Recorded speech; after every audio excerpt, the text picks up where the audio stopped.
Hi guys, welcome to my channel The Magical Art with Ananya. Today we'll learn how to draw easy things with alphabets. Starting with A. Let's quickly draw a house with A. With B we can do a butterfly.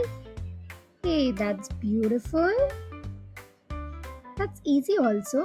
With C we can do an apple.